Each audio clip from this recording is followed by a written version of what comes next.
अर्थ है सत्य और तथ्य का।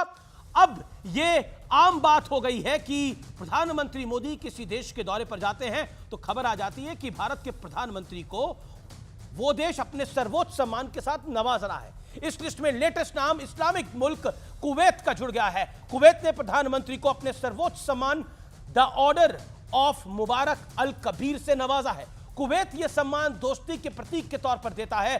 खास बात यह है कि प्रधानमंत्री मोदी को इस साल यानी 2024 में 5 देशों का सर्वोच्च सम्मान मिल चुका है। बीते 10 साल से प्रधानमंत्री मोदी को ऐसे 20 सम्मान मिल चुके हैं, यानी औसतन 2 सम्मान प्रति वर्ष। इंटरेस्टिंग फैक्ट यह है कि इन 20 सर्वोच्च सम्मानों में से करीब 10 पुरस्कार, 10 सम्मान इस्लामिक देशों के हैं, मुस्लिम देशों के हैं।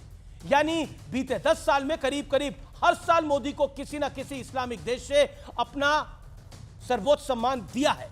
अब हम वापस अपने देश पर लौट के आते हैं। याद कीजिए, इन 10 सालों में भारत के अंदर मोदी के खिलाफ सबसे बड़ा नैरेटिव क्या चलाया गया है कि कहा गया है कि मोदी राज में असहिष्णुता बढ़ गई है। यह भी कहा गया है कि देश में डर का माहौल है। आरोप लगाए गए हैं कि जब से देश में नरेंद्र मोदी और बीजेपी का शासन आया है, मुसलमान खतरे में आ गए हैं। सवाल है कि अगर वाकई ऐसा है तो सऊदी अरब को मोदी में एक दोस्त क्यों दिखाई दिया? यूएई मोदी को गले क्यों लगाता है?